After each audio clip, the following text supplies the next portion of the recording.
स्वागत है आप सभी का। आपके साथ मैं हूं स्वप्निल। इस वक्त की बड़ी खबर सुनिए। करौली से बड़ी खबर है। दो महिलाओं ने बैंक में चोरी की। कलेक्शन एजेंट के बैग से रुपए पार कर लिए। बैग में 64,500 रुपए थे, जिन्हें ये महिलाएं निकालकर फरार हो गई। महिलाओं की ये करतूत, ये पूरी वारदात वहां लगे सीसीटीवी कैमरे में कैद हुई है। पुलिस इन फुटेजेस के आधार पर जांच कर रही है। देखिए, ये बड़ी खबर आपको बता रहा है। बैंक में चोरी हो गई। एक कलेक्शन एजेंट, कंपनी का कलेक्शन एजेंट बैग में रुपए लेकर लाइन में लगा था।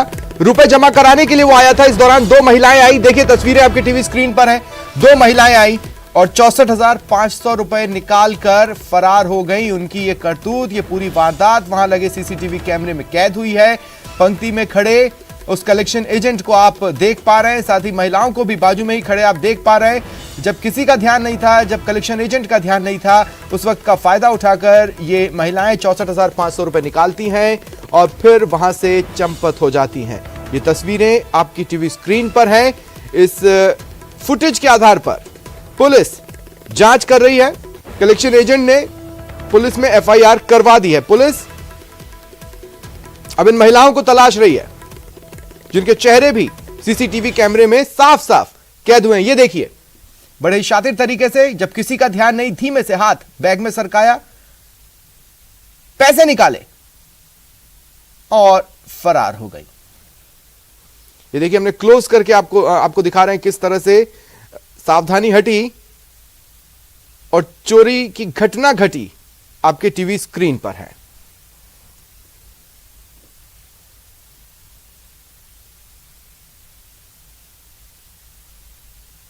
पास में ही खड़े व्यक्ति से बात करने में ये एजेंट बिजी था। उसे ये दरअसल यकीन ही नहीं था कि उसके साथ इस तरह की वारदात हो सकती है। पूरी तरह से जब उसका ध्यान बातचीत में मशगूल, अपने में ही खोया हुआ पाया, महिलाओं ने इस वारदात को अंजाम दे दिया। ज्यादा जानकारी के लिए बात करेंगे सहयोगी धर्मेंद्र से। धर्मेंद्र, क्या अपडेट्स हैं? पुलिस की जांच कहां तक पहुंची है? क्या कैमरे में कैद हुई इन महिलाओं का कोई क्रिमिनल रिकॉर्ड है? जी देखिए, बताना चाहूंगा, इस तरह की काफी घटनाएं हो चुकी हैं। हालांकि अभी तक पुलिस इन तरह की घटनाओं पे लगाम नहीं कर सकी और ना ही इनका खुलासा हो पाया है। हालांकि जो सीसीटीवी फुटेज मिले हैं, उनके आधार पर पुलिस टीम गठित कर जांच कर रही है। हालांकि अभी तक पुलिस के हाथ खाली है, लेकिन इस तरह की घटनाएं बैंकों में अक्सर प्रतिदिन देखने को मिल रही है, जिसके चलते बड़ी संख्या में लोग अपने पैसे गंवा चुके हैं। जी, मतलब इसका मतलब यह है कि अभी तक कुछ खास सफलता पुलिस के हाथ नहीं लगी है धर्मेंद्र? जी बिल्कुल, अभी तक पुलिस के हाथ सफलता नहीं लगी है, पुलिस के हाथ खाली है। हालांकि बताया जा रहा है कि पुलिस जो सीसीटीवी फुटेज मिले हैं, उन फुटेजों के आधार पर सोशल मीडिया और विभिन्न माध्यमों से देखने में धर्मेंद्र कहीं से भी ऐसा नहीं लग रहा है कि इन महिलाओं ने ये इस तरह की वारदात को पहली बार किया हो। वो कॉन्फिडेंटली अपनी बारी का इंतजार कर रही है। उन्होंने पूरी तरह से इस बात को ताड़ा कि कलेक्शन एजेंट का ध्यान अब कहीं और ही है और उसको पता नहीं चलेगा, और धीमे से हाथ सरकार कर बैग से रुपए पैसे पार कर लिए। कहने का मतलब है कि देखने में कम से कम ये महसूस होता है कि ये काफी शातिर हैं और शायद पूर्व में भी इन्होंने किसी न किसी वारदात में हाथ आजमाया है। बिल्कुल बिल्कुल, आपने बिल्कुल सही कहा। ये जो जिस तरह से इन्होंने वारदात को अंजाम दिया, वो पूरी तरह से फुल कॉन्फिडेंस के साथ दिया है। साथ ही ये पारंगत जिस तरह से दिख रही है, वो निश्चित तौर से आए दिन की जो घटनाएं होती है, इस तरह की कई बैंकों में घटनाएं हो चुकी हैं। बीते दिनों भी सपोटा में भी इस तरह की घटना हुई थी। करौली जिला मुख्यालय पर भी इस तरह की घटनाएं हो चुकी हैं। तो निश्चित तौर से ये साबित है कि जाहिर होता है कि ये पारंगत है और इस तरह की घटनाएं आए दिन अंजाम देती हैं। चलिए, शुक्रिया तमाम जानकारी के लिए। और बढ़ेंगे आगे। एक और बड़ी खबर आपको बता रहे हैं कोटा से। ये खबर है, दुष्कर्मी को 20 साल के कठोर कारावास की सजा सुनाई गई है। पॉक्सो कोर्ट संख्या 5 ने नाबालिग से दुष्कर्म केस में यह सजा सुनाई। आपको बता दें कि नाबालिग दुष्कर्म के बाद गर्भवती हो गई थी। दिसंबर 2020 में बुढ़ादित थाना इलाके में ये घटना सामने आई थी। तो नाबालिग बालिका से दुष्कर्म कर गर्भवती बनाने के मामले में पॉक्सो कोर्ट संख्या 5 ने दोषी को 20 साल के कठोर कारावास की सजा सुनाई। और बढ़ेंगे आगे। जोधपुर से बड़ी खबर मिल रही है। बजरी लीज ठेकेदार और ग्रामीणों में झगड़े की खबर है। बदमाशों ने बजरी रॉयल्टी कैंप जला दिया। 2 जेसीबी, 3 डंपर में आग लगाई। एक कैंपर को भी आग के हवाले किया। फिलहाल आग पर काबू पाने के प्रयास किए जा रहे हैं। खारीकल्ला क्षेत्र में यह घटना सामने आई है। पुलिस के आला अधिकारी मौके पर पहुंच चुके हैं। ज्यादा जानकारी देंगे सहयोगी चंद्रशेखर। पूरी घटना क्या रही है, क्या जानकारी है? देखिए, बजरी लीज माफिया और जो बजरी लीज के लिए जो कैंप लगा हुआ था, उसको लेकर जो ग्रामीणों में और इनमें लगातार जो है विरोध चल रहा था। आज जो ग्रामीणों ने एकदम अचानक से वहां पर जो है आपस में एकत्रित हुए और इस दौरान दोनों पक्ष आमने सामने हो गए। जो लीज ठेकेदार है उसके कर्मचारियों और ग्रामीणों में लाठी बाटाजंग हुई और इस दौरान जो ग्रामीणों ने वह मौके पर खड़े सारे संसाधनों में जो है आग लगा दी और वहां पर जो बना हुआ कैंप था वो पूरी तरह से आग जलाकर उसको खाक कर दिया। इस दौरान मौके पर 2 जेसीबी, 3 डंपर, 1 अल्टो और तो सारा काम जो वहां पर होता है वो लीगल होता है? देखिए, ग्रामीणों का ये आरोप है कि जो लीगल के साथ कुछ अनलीगल एक्टिविटीज लगातार चल रही है। इसको लेकर जो है ग्रामीणों का आरोप था कि जो लीज ठेकेदार है उसकी सरपरस्ती में यहाँ पर जो है अवैध खनन होता है। इसको लेकर जो है लगातार विरोध चला था और कई बार जो लीज वसूली की जाती है उसको लेकर भी विरोध किया जा रहा था।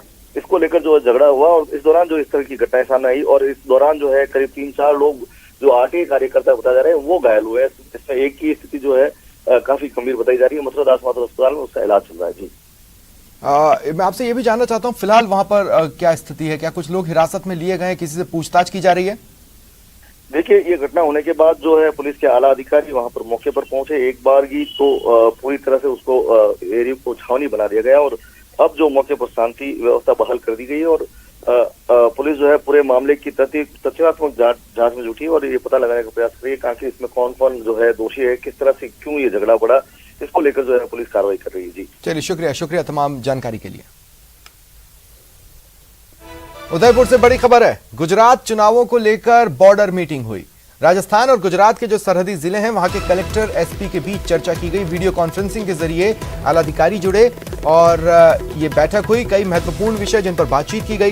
गुजरात के साबरकांठा, अरावली और महिसागर के अधिकारी इस मीटिंग में जुड़े। राजस्थान से उदयपुर, डूंगरपुर और बांसवाड़ा के अधिकारियों ने इस मीटिंग में जुड़कर अपनी अपनी बात रखी। ज्यादा जानकारी देंगे सहयोगी कपिल।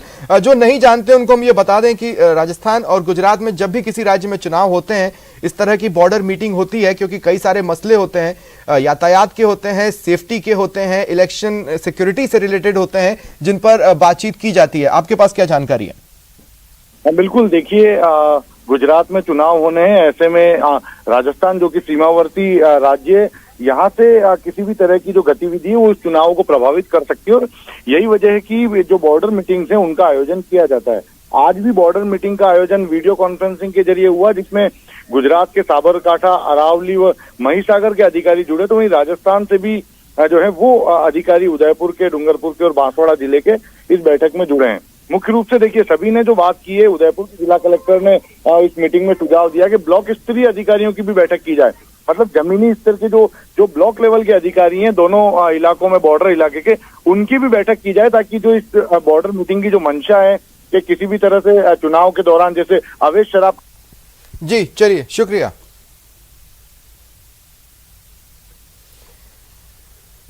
चलिए बढ़ेंगे आगे और बात करेंगे अजमेर की। यहां चोर मस्त हैं और पुलिस पस्त है। पहले तस्वीरें देखिए। देखिए तस्वीरें।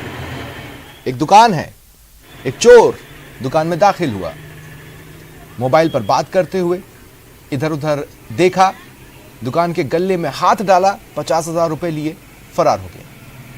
तस्वीरें रामगंज थाना इलाके की है। कहा जा रहा है ये घटना 13 नवंबर की है। हालांकि वारदात दुकान में लगे सीसीटीवी कैमरे में कैद हुई। फिलहाल पुलिस फुटेजेस के आधार पर चोर की तलाश कर रही है।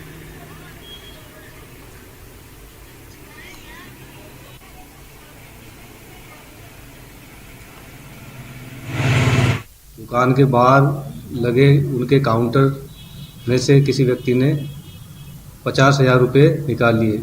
उस संबंध में उन्होंने जब रात को चेक किया गले को, तो उसमें से 50,000 रुपये गायब मिले, जिसकी सीसीटीवी में रिकॉर्ड हो गई है। सीसीटीवी देखने पे एक व्यक्ति द्वारा चोरी की घटना दिखाई दे रही है, जिस संबंध में थाना रामगंज पे प्रकरण संख्या 518/2022 धारा 379 आईपीसी में दर्ज किया जाकर अनुसंधान श्री मणिराम जी एसए साहब के जिम्मे किया गया। प्रकरण में अनुसंधान जारी है। बाइक चोरी की खबरें तो खूब सुनी होंगी, लेकिन क्या कभी बाइक चोरी होते लाइव देखिए गौर से देखिए इस चोर को। ये चोर आराम से बाइक के पास पहुंचा, खड़ा हुआ, इधर उधर देखा। 30 सेकंड लगे उसे, महज 30 सेकंड, और 30 सेकंड के अंदर बाइक चुराकर फरार हो गया। ये तस्वीरें हैं रातानाड़ा थाना क्षेत्र के हाईकोर्ट कॉलोनी की, और ये तस्वीरें ये बताने को काफी हैं कि आखिर जोधपुर में बदमाश किस तरह मस्त है और पुलिस पस्त है। चोरी की वारदातें बढ़ रही हैं और पुलिस मानो हाथ पर हाथ धरे बैठी हो।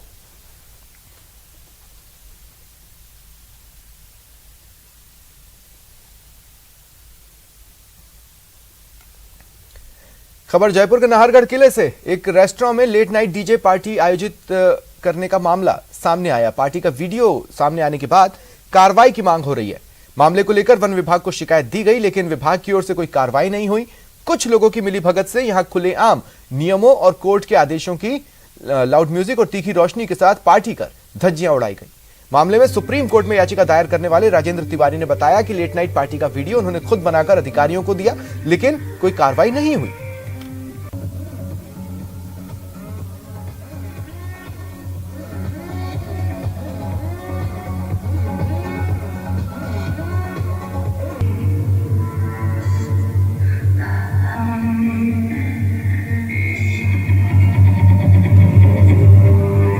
देखिए, ये जो सारा जो घटनाक्रम चल रहा है ये काफ़ी समय से चल रहा है और ये सब फॉरेस्ट की नॉलेज में होता हुआ चल रहा है।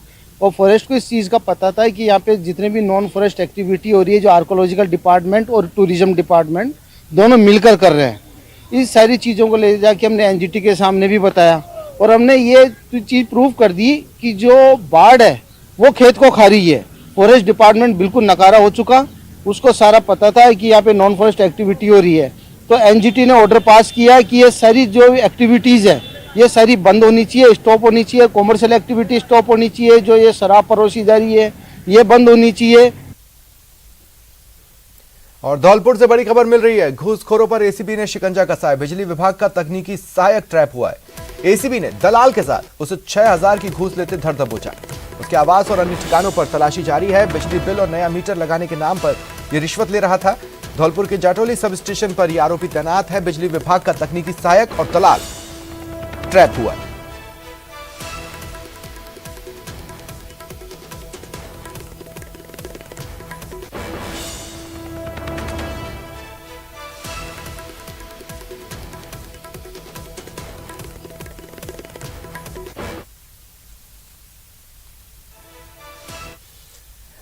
और एसीबी लगातार एक्शन में है। अलवर के तिजारा में एसीबी ने बड़ी कार्रवाई की।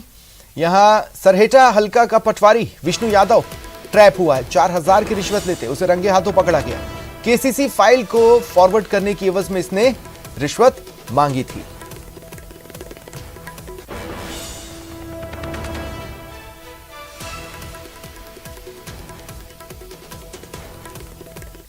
हल्के का जो पटवारी है वो मेरी केसीसी फाइलें आगे बढ़ाने के लिए 4000 रुपये की रिश्वत राशि की मांग कर रहा है। इसका हमने कल दिनांक 14 नवंबर को सत्यापन कराया, तो सत्यापन में ये बात सही पाई गई और सत्यापन में सही पाए जाने पर आज प्रेमचंद इंस्पेक्टर के नेतृत्व में हमने ट्रैप कार्रवाई का आयोजन किया।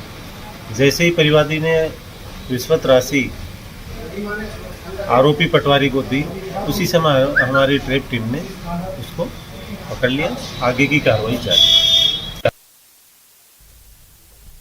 बात उदयपुर की। रेलवे ट्रैक ब्लास्ट मामले में एटीएस एसओजी की टीम ओडा ब्रिज पहुंची। टीम ने ओडा ब्रिज का जायजा लिया। एडीजी अशोक राठौड़, इंटेलिजेंस के ADG S Sengathir, Udaipur SP Vikas Kumar समेत कई आला अधिकारी मौजूद रहे। एसओजी एडीजी अशोक कुमार ने मीडिया से बात करते हुए कहा कि जिस तरह से ब्लास्ट हुआ उसमें साजिश की बात से इनकार नहीं किया जा सकता।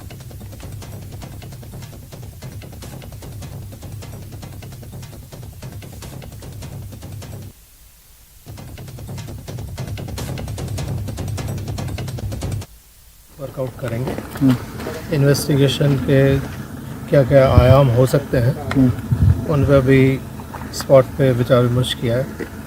अभी कुछ प्रश्न हमारे बकाया हैं, तो उन प्रश्नों पे आपस में जब सामूहिक चर्चा करेंगे, ब्रेनस्टॉर्मिंग करेंगे, तो उसके बाद स्थिति और स्पष्ट होगी।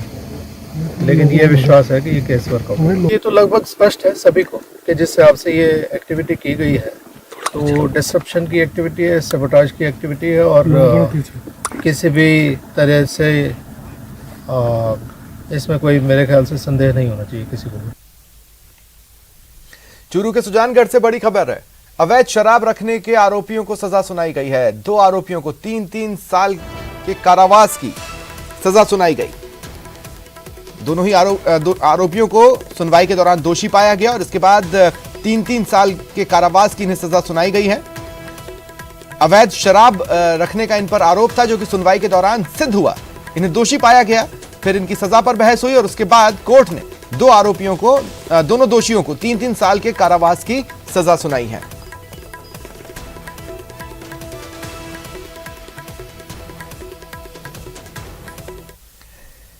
जैसलमेर में पर्यटन व्यवसाय को बढ़ावा देने और शहर के सौंदर्यीकरण को लेकर नगर परिषद द्वारा विशेष प्रयास किए जा रहे हैं।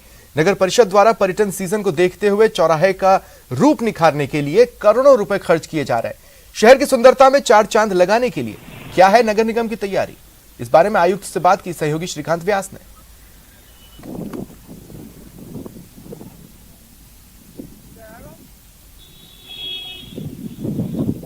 नगरी जैसलमेर को अब और सुंदर बनाने के प्रयासों में नगर परिषद कई नवाचार कर रही है। हमारे साथ आयुक्त लजपाल सिंह है, उनसे बात करते हैं। सर, क्या कुछ तैयारियां नगर परिषद करी, क्योंकि पर्यटन सीजन जो है बूम पर। हाँ, अभी जैसे रिसेंट में हमारा जो प्रोजेक्ट चल रहा है वो वायरिंग के ऊपर जो ये पशुओं के स्ट्रक्चर बनाते हैं आर्टिफिशियल ग्रास लगा के, वो है एयरपोर्ट चौराहे के सौंदर्यीकरण है और उसके पास में एक पार्क का सौंदर्यीकरण। तो इस तरीके से हम, और उससे पहले हमने ये प्रायोगिक तौर पे गड़ीसर पे किया था। वहाँ हमने सॉलिड वेस्ट से जो सामान है कचरे से, उससे हमने कुछ इस तरीके के स्ट्रक्चर बनाए थे और वहाँ काफी तादाद में लोग भी आते हैं और वहाँ एक फोटोग्राफी का पॉइंट बन गया है। उसी को देखते हुए हम शहर में और स्थानों पर भी इस तरीके के स्ट्रक्चर बनवा रहे हैं, जिससे कि पर्यटक आकर्षित हो, शहर का सौंदर्यीकरण बढ़े। क्या लगता है पर्यटन सीजन है, उसको लेकर कितना आकर्षण जो है इन सब चीजों से रहने वाला है, क्योंकि ये पहली बार जैसलमेर में हो रहा है। कई जगहों पर उनके जिलों के नाम के आगे आई लव लग के लगते हैं, लेकिन अपने यहाँ अभी तक वैसी कई चीजों की कमी भी, तो और क्या नवाचार। हाँ, इसके साथ साथ आप सही कह रहे हैं, कई जगह जैसे जो भी बड़े शहर है, पर्यटक शहर है, वहाँ इस तरीके के सेल्फी पॉइंट बनाए जाते हैं, जिसमें I love Jaisalmer, I love Ajmer जैसे जो शहर है उसमें बनाते हैं। हम भी इस तरीके का करेंगे, ऐसा सेल्फी पॉइंट बनाएंगे। हमने कुछ नवाचार गड़ीसर पे किए हैं, तो आने वाले टाइम में हम कुछ और पॉइंट ढूंढेंगे जिससे कि पर्यटक ज्यादा आए। और कोशिश ये रहेगी इसी सीजन में, जैसे हमारा जो सबसे बड़ा फेस्टिवल होता है डेजर्ट फेस्टिवल, उससे पहले ही हम कोशिश करेंगे कि इस तरीके के कुछ पॉइंट जनरेट करें, तो आने वाले पर्यटकों को अच्छा लगे, अच्छा महसूस हो, और भी पर्यटक आए जैसलमेर में, आकर्षित हों। कहीं ना कहीं पर्यटन क्षेत्र को बढ़ावा देने के लिए नगर परिषद द्वारा इस तरह के ग्रास और आर्टिफिशियल जो वस्तुएं हैं उनसे मिलाकर कई स्ट्रक्चर बनाए जा रहे हैं, सौंदर्यीकरण किया जा रहा है। इनमें कई चौराहे और पार्कों को सजाया जाएगा। साथ ही साथ आने वाले मरू महोत्सव से पहले किस तरह पर्यटकों को यहाँ खींचा जाए, इसको लेकर भी बड़ी योजना बनाई जा रही है। Shrikant Vyas, news 18 Jaisalmer. Integrated health management system को लेकर नर्सिंग कर्मियों का विरोध लगातार जारी है। आज फिर नर्सिंग कर्मियों ने एसएमएस अस्पताल के मुख्य द्वार पर 2 घंटे विरोध प्रदर्शन किया। इस दौरान नर्सिंग कर्मियों ने नारेबाजी की। हाल ही में एसएमएस अस्पताल में इंटीग्रेटेड हेल्थ मैनेजमेंट सिस्टम लागू हुआ है। इससे मरीजों की पूरी जानकारी एक क्लिक पर मिल जाएगी, लेकिन नर्सिंग कर्मियों का आरोप है कि सिस्टम में सभी कार्य नर्सिंग कर्मियों पर थोप दिए, जबकि डॉक्टर्स को सभी जिम्मेदारियों से मुक्त कर दिया है।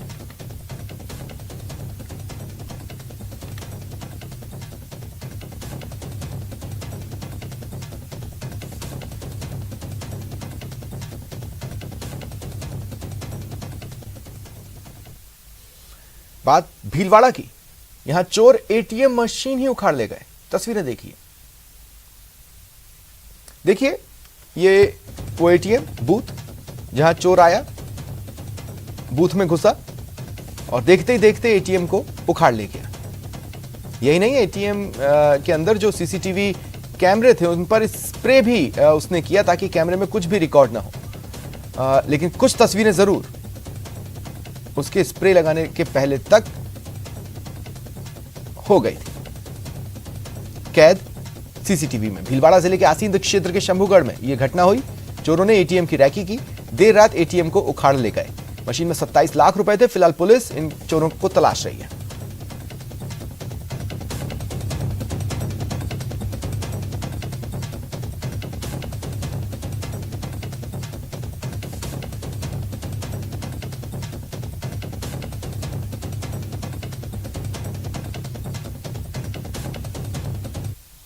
बारह से 1 बजे के बीच में शंभूगढ़ थाने पे सूचना मिली कि अज्ञात मुलजिमानों द्वारा शंभूगढ़ कस्बे का बैंक ऑफ बड़ौदा का एटीएम उखाड़ के कुछ लोग लेके गए हैं। तुरंत मौके पे पुलिस पहुंची। पुलिस ने संभावित दिशा की और पीछा भी किया, लेकिन सफलता अर्जित नहीं हुई। रात को ही अलग अलग टीमें बना के सीसीटीवी फुटेज खंगाले जा रहे हैं। मुलजिमों का रूट तय किया जा रहा है।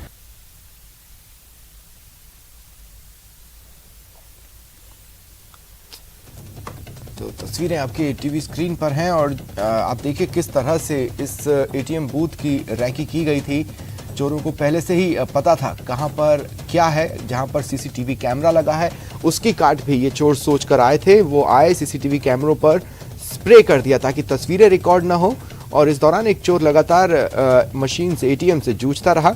उनकी कोशिश थी इसे उखाड़ने की, जिसमें वो सफल भी रहे और इस एटीएम को उखाड़कर अपने साथ ले गए। अब देखिए पुलिस की जो रात्रि गश्त व्यवस्था है उस पर सवाल खड़े हो रहे हैं, साथ ही अलार्म सिस्टम पर सवाल खड़े हो रहे हैं, और साथ ही सवाल ये भी है कि आखिर किसी तरह का गार्ड क्यों इस बूथ पर, इस एटीएम बूथ पर डिप्लॉयड नहीं था। ये वो तमाम सवाल है जो व्यवस्थाओं पर गंभीर सवाल खड़े करते हैं। और एक बड़ी खबर जोधपुर से मिल रही है। देचू में हाई वोल्टेज ड्रामा देखने को मिला। यह अतिक्रमण हटाने को लेकर यह हाई वोल्टेज ड्रामा हुआ। दरअसल मकान मालिक ने पक्षपात का आरोप लगाया है। 11 केवी लाइन पर मकान मालिक लटक गया। इस घटना से प्रशासन के पसीने छूट गए। बिजली आपूर्ति रखे जाने से, माफ कीजिएगा, कुछ भी हो सकता था, बड़े से बड़ा हादसा हो सकता था। गनीमत रही कि नहीं हुआ। मकान मालिक समेत 5 लोग हिरासत में लिए गए। देखिए तस्वीरें, देखिए आप आपके टीवी स्क्रीन पर 11 केवी की हाई टेंशन लाइन, जिस पर मकान मालिक लटक गया और फिर नीचे कूदा। जाहिर तौर पर उस वक्त विद्युत आपूर्ति नहीं हो रही थी, वरना कुछ भी हो सकता था। बहरहाल मकान मालिक समेत 5 लोग हिरासत में लिए गए हैं और शांति भंग समेत तमाम आरोप हैं जो इन पर लगाए गए हैं। अतिक्रमण हटाया जा रहा था और इस दौरान यह हाई वोल्टेज ड्रामा मकान मालिक का देखने को मिला।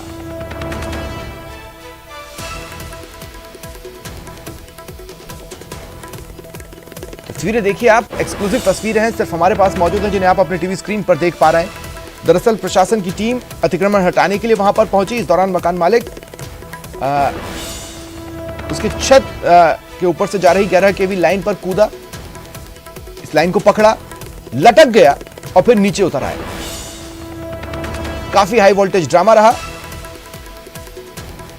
पुलिस ने तुरंत हालात काबू में किए। मकान मालिक समेत 5 लोगों को हिरासत में लिया है।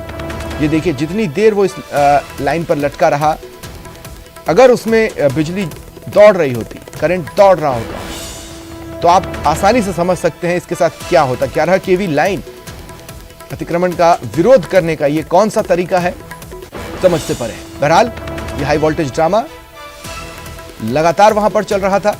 एक बारगी जैसे ही मकान मालिक को 11 केवी लाइन पर लटका दिखा, प्रशासन के छक्के छूट गए, पसीने छूट गए। पहली नजर में समझ ही नहीं आया क्या करें, लेकिन फिर जब चैन की सांस ली, जब उन्हें यह समझ में आया कि अच्छा चलिए इसमें से करंट नहीं दौड़ रहा है। बहरहाल मकान मालिक का कहना है कि ये जो कार्रवाई हो रही है, ये जो अतिक्रमण हटाया जा रहा है, इसमें पक्षपात हो रहा है और इसी से वो आक्रोशित था और उसने इस कदम को उठाया। पुलिस ने मकान मालिक समेत 5 लोगों को हिरासत में ले लिया है।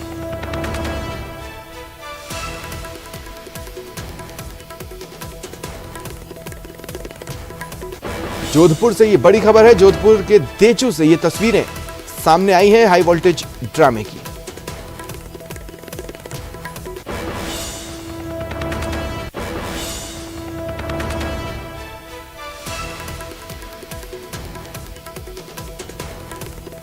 अतिक्रमण ज्यादा जानकारी के लिए बात करेंगे सहयोगी रंजन दवे से। रंजन, पूरी खबर। रंजन, सुन पा रहे हैं मुझे? जी बिल्कुल स्वप्निल, एक बार सवाल दोहराएं। पूरी खबर बता दें बस।